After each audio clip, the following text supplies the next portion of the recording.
Welcome back, everyone, to Frenemies, the podcast where sales and marketing talk. My name is Julia and I'm here to defend and represent marketing, and I'm talking to... I'm Ahmet Albayrak, and I don't need to defend sales, so I'm just representing sales here. Yeah. Yeah, so today's episode we could also call aggression therapy for Ahmet, because today I'm giving him the space to let everything he has to say about marketing out, because today we're talking about why we hate marketing. I have a feeling you want to give it a first point to go. I have a lot of goes when it comes to, hating marketing. But my first one would be, it's like actual communication stuff. It's like that the guys in marketing in my previous companies never told me, it's like never ask anything to us, they just, it's like what I see is just MQLs, but other than that, nothing, it's like, and when those MQLs sucks, and when I wanted to, give some trying to give some feedback, I get actually I've been ghosted. It's just like, chasing, it's like a girl without, it's like it's not they're not interested in me in sales. So they just, they have some numbers they put out in Slack, just say, it's like, hey, we have this traffic and we created this amount of MQLs and this and that. But, it's like they are actually this is like having an idea. Let's say you have a startup idea and you just think, hey, it's great, but you have to talk to people at first to, get feedback from them. But, so marketing is like just having ideas. Hey, it's like everyone does this. Let's do this. Let's try this. And they are really close to get feedback from sales. This is the first thing. But I totally hear you, and I agree. But the setup you're talking about is also kind of just a company-wide and leadership problem, because sales Yeah. and marketing weren't set up in a way where marketing could or should talk to sales. And I've been there Yeah. myself, where I started having a closer collaboration with sales and with SDRs. And to be honest, it's one of the toughest things I ever did, because conversations, or the first conversations, started exactly with what you just said. They started with, well, the leads you provide are shit. And that is really, really difficult to Yeah. hear, because the work you put in there, your thoughts, your strategies you put in there, and then you just get that as a feedback. But the more I worked on this collaboration and the more I went there and through these tough parts, the better the collaboration became, and also the understanding of SDRs of where are our limitations, what are the things that can change and I can trigger, and also asking, what do you guys need? Do you guys need briefs for Yeah. campaigns we're doing, for events? How can we prepare you better so you know what's coming? And all of this Yeah. built on, those very first, very tough conversations. But actually, what you just said points me to a fact that I hate about marketing, and that is everybody has an opinion and thinks they can do what marketers do. Yeah. So, I mean, at least for myself and the marketers I worked with, everybody puts a lot of thought and strategic planning into the activities we're doing. And one piece, for example, social media, I mean, it's very visible, right? Everybody sees the posts you do, and everybody feels like they can have an opinion. And of course, everybody can have an opinion, but everybody feels like it's a qualified opinion to say, oh, I didn't think this meme was funny. I didn't think you phrased this in the right way. And sure, send me your feedback, but please consider that we're very thoroughly thinking about why we post the things we post. And when you Yeah. have the understanding of the strategy behind and how this plays into the entire construct of marketing, you actually see why we do the things we do. Like, talking further about social media, when you just have the high level numbers, you, for example, can see, okay, when we do a post about somebody that celebrates their anniversary, oh, that has a great engagement rate, it has a great reach, we should do more of those posts. Okay, but then you won't get like posts in front of your target audience, because most likely, they don't care. about your employees and that level, and also it doesn't have any kind of product information. So this shouldn't be, all of the posts you do, but Yeah. employees and sales can easily come and say, oh, I love when we do those posts and I always engage, and that is great, and we need that as well, but it also needs a lot of other content to achieve the goals we have. Yeah, the thing is, it's like we talk about it also before that, it's like communication, it's also really related to company culture as well. Everyone talks about, it's like communication, sales and marketing alignment, it's like that we should collaborate, but no one talks about how we will do that. It's like it's not about everyone. It's talking is easy. It's like I'm not also personally. It's like when I have a personal problem, I don't say, "Hey, I have this problem. I have that problem. I need to solve this problem. I need to solve this problem." I'm just looking for ways to solve it. Okay, I will try this way to solve this problem. If not, there is an alternative. It's like that's the thing actually. It's like everyone knows that marketing and sales should work together, but it's like no one does. Not no one, but generally usually does. It's like, Yeah, but I think that the underlying thing of this relationship is, this fear, or thought of not being heard. And again, that was a big part in, the process and the collaboration with sales that I went through. Of marketing would yeah, produce, for example, email templates for the SDR department. And they felt like, these emails, they're shit. I have my own email templates that I know work. And then when I took that project over, the first thing I did is I sat down with every single SDR and I went through the process. What are the emails you need? How do you structure those emails? yeah, What are the things that you write in your kick ass template?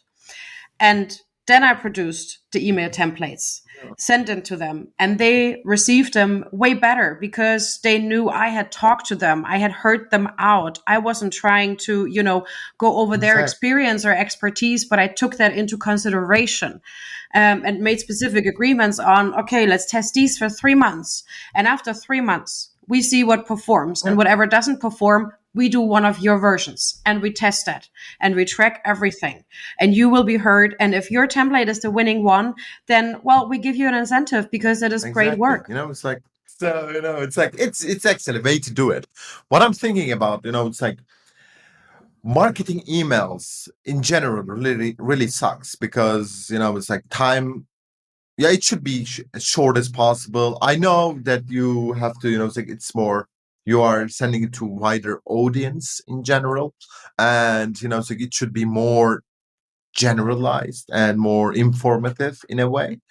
But even it's like what I do when I want to send an email, I just think like, that I received the email and I just look at it a bit that way. It's like out of blue, there's an email. So would I read it?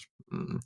When it's too long, it's like two paragraphs with, it's like 4 or 5 lines. Oh no, it's like, no, I don't have time for this. It's like I don't know who you are. But in some cases, actually, I read long emails because I was subscribed to some newsletters. That was the first emails. That then they suck in the second and third email. But in the first email, it was so catchy.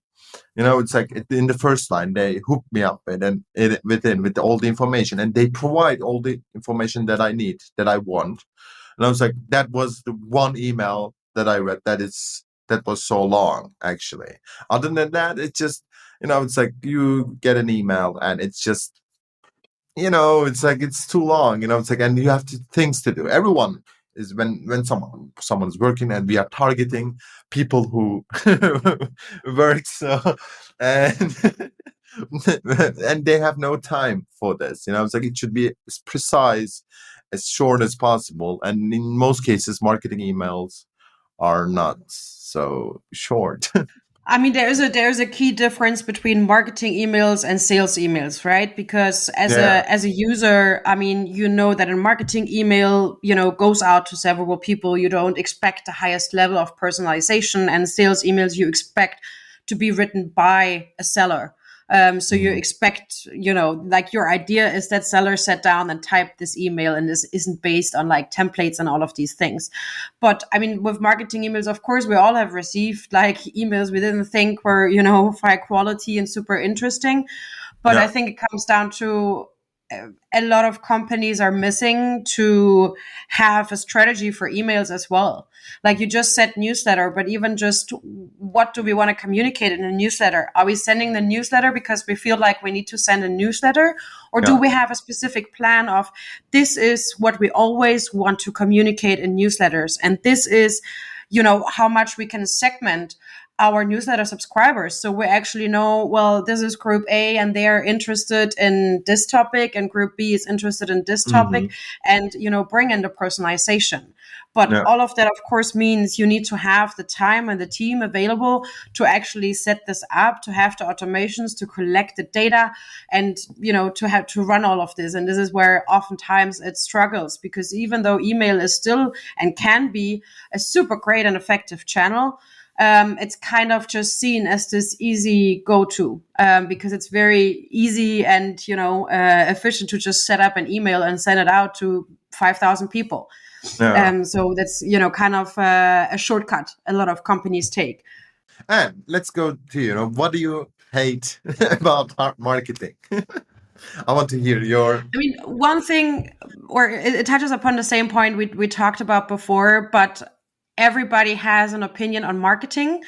And that comes, of course, from that marketing is, present. It's visible. Yeah. I mean, rarely people listen to the calls you do and comment on that. But with marketing, at least all of the outfacing things, everybody sees and everybody has an opinion on, and everybody feels like they can judge that. Yeah. And what comes with that is also that a lot of people don't see everything that's going on behind the scenes. Yeah. They don't see, as I said before, the strategies. They don't see how often you sit down and analyze data, and that most marketers are actually really good data analysts.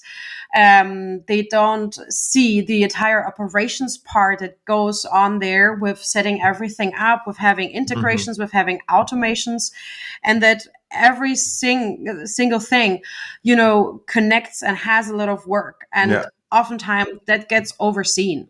So people aren't aware of how much work even just, setting up one landing page can be, Yeah. and the amount of thought and work and effort that goes into that. Yeah. I know. Actually, it's like by creating Sales Fellowship's website, I made I was like, I want to create a really catchy, yeah, a really great landing page. At first, it's like I made a lot of research. It's like, how to what should be the first title, and I was like the subheadings and all that stuff. It's really hard. I need to give the credit, because it's like hooking people within a website. Normally, it's like they're on a website with 2-3 seconds. So they decide if they want to stay or not, as far as I can remember. It's like 2-3 seconds. It's like it's nothing. It's like they go in and out. It's like I like it, I don't like it. This is all.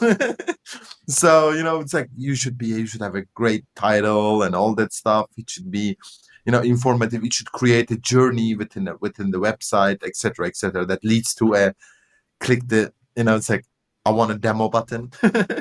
Also the call to actions, actually, it's like when I'm searching for it, it's just like, there is lots of variations that you should use, but it can't be too long. It should be short, but you can't be, it's like the same thing. It should change sometimes, etc., etc. So there are lots of variables on that.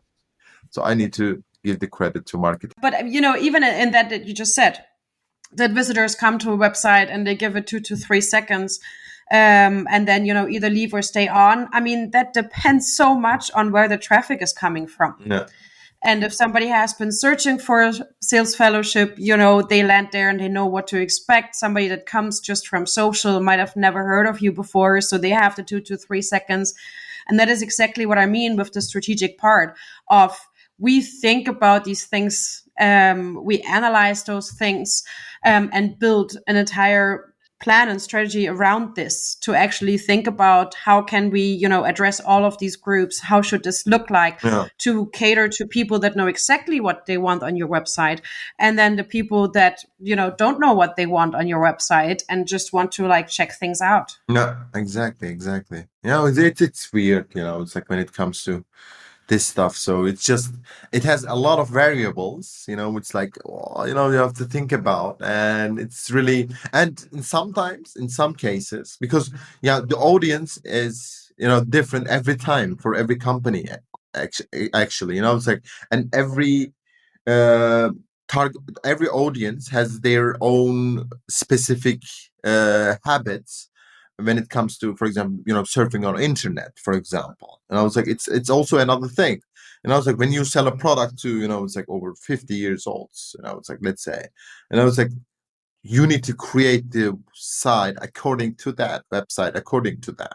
Or when you're selling to, I don't know, it's like young startup founders, it's different. It should be more eye-catchy, it's like more stylish, for example, because most of them has a technical background, programming background, and they love these stuff. So it's like, hey, so the colorful and it's like great designs, they love it. So, and yeah. So I need to. Okay. Too much. We want to talk about why we hate marketing. Not, it's like, okay, we understand it. It's like, I don't want to be like that. So it should be too much. No, no, no, but I'm very impressed that you actually gave us some props. I mean, I didn't see this coming in this episode. Accidentally. I'm taking it back. I'm taking it back. No, no, no. I feel like I had an influence on you if this happens accidentally all of a sudden. I mean, that's good stuff. Yeah. You have an influence on me, of course, but only you. Not the whole marketing. That's, you know what, that works for me.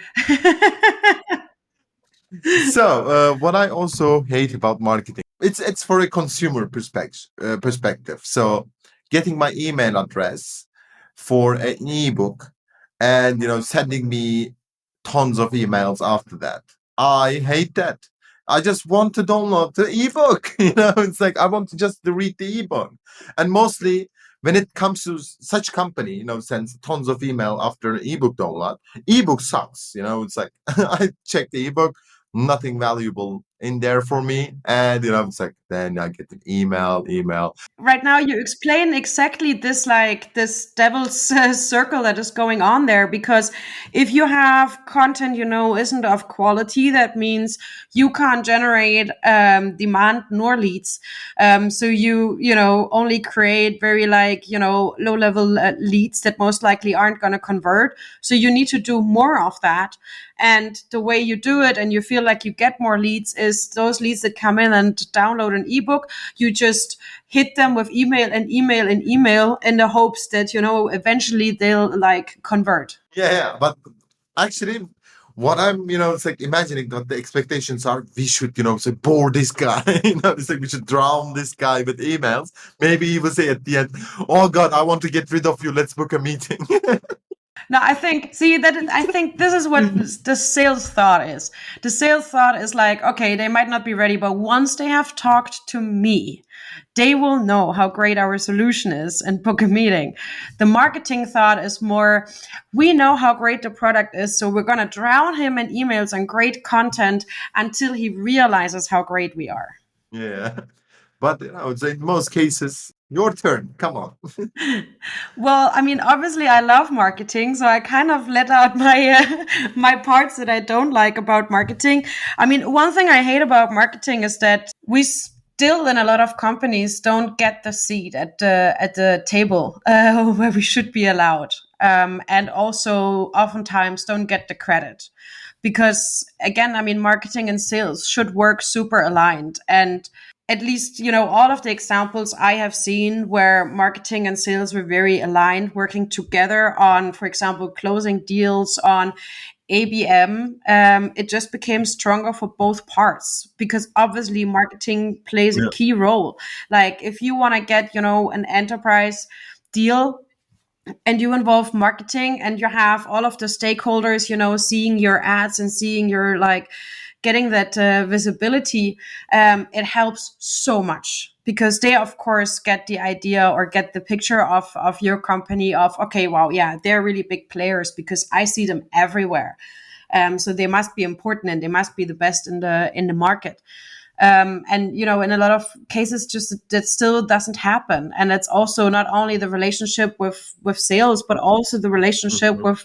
with product, with customer success, all of those RevOps. I mean, all of these departments, marketing can go so much further than the MQL. And in a lot of companies, it's still unfortunately being held to this one part where, also just in the Yeah. experience and knowledge we come with when it comes to, the go to market, the messaging, how to communicate the product and the benefits, but also, the knowledge on buyers and customers, that we would be a really, really good source to get there and make that stronger. It's like there are actually a lot of opportunities that we today the companies miss. It's like because the marketing and sales doesn't work together, doesn't even communicate. I don't want to say, it's like it's absolute goal is working together, of course, but it's like, at least, it's like a minimum communication would be helpful for both sides. And I would say when I would get some, for example, it's like about my personas, more information about my personas, I would be, so more confident what to say in a cold call, for example. It's like, hey, I know your behavior in general. It's like, I know why your persona chooses us, and I know the reasons. So I am after to reveal these reasons from you. It's like when I talk to you, so it would be a really great thing for me to get these stats actually. But in general, it's like when I just see it on a, it's like just a cold Slack message to in general channel, and I was like, just like I never read those. It's like because I see like okay, it's like general. It's not it's like having a personalized email actually as a general channel. What should be? It's not about me. Actually, it is about it's about sales, but it's like you don't feel like that, and you don't do it like that, and you don't the company is not working like that. So just everyone is just focused on two micro tasks actually. It's like this is one of the biggest mistakes too actually. Say SDRs, you just book meetings. It's like marketing, it's like generate leads. It's like it's not that easy. It's like because we are it's like in working in a space we have actually a common goal at the end. And when I have just a so micro task within a process, the whole buyer journey, it is a big problem because it's like what I see is too much. It's like I talk with too many people, I contact too many prospects, and i I have an idea how to improve our sales process in general, or I know how to help marketing. To give feed some of your learnings to some of my learnings to marketing. It's like these are the things that we missed every day. Almost most of the companies missed every day, one by one.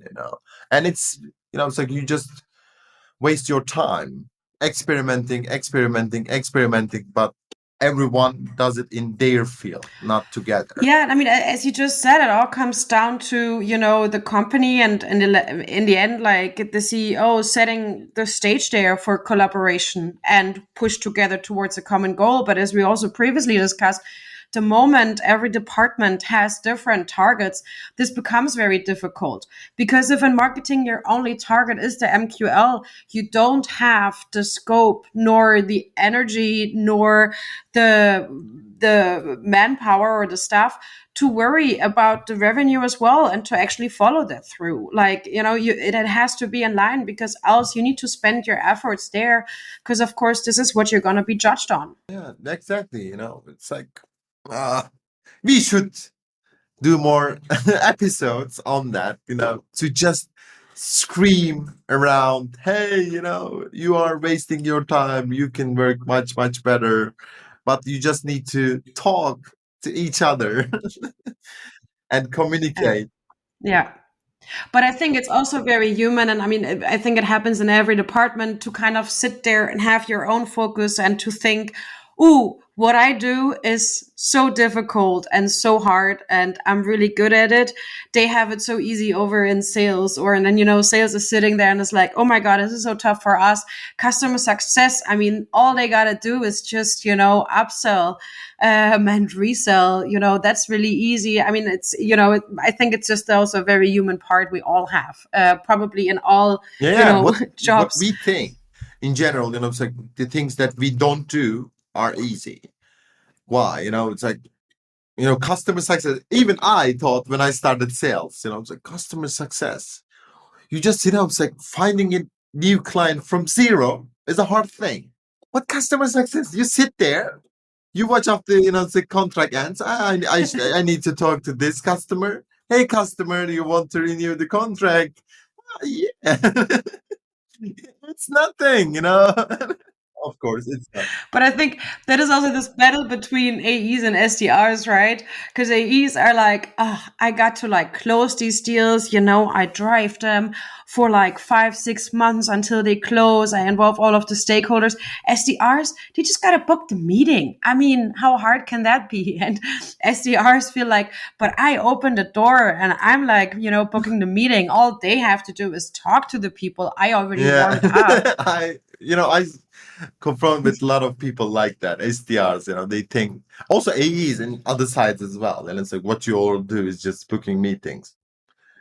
Dude, why you don't do it? So you can do it also by yourself. It's like it's an open door for account executives actually. It's like it's not restricted or forbidden for them to get new customers. It's like from zero, open some doors for themselves. Even I saw some account executives, they are afraid of calling the leads that I brought. It's like they are asking me to call them.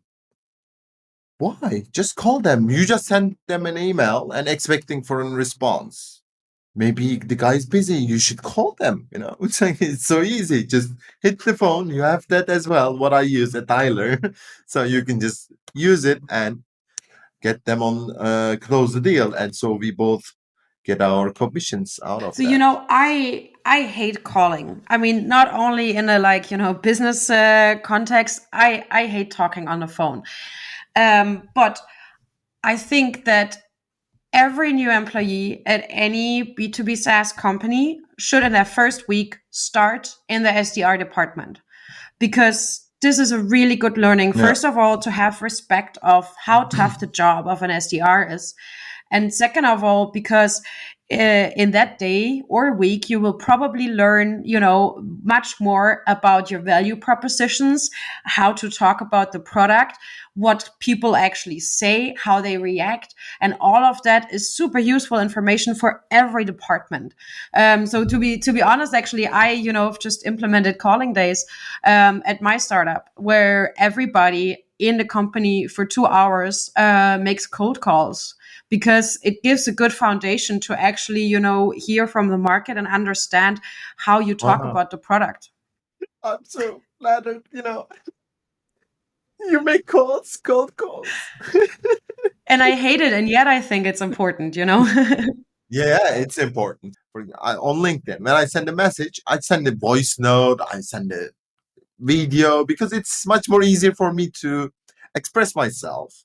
I need to show my, it's like gestures, it's like show my face when I talk to people to give the positive vibe.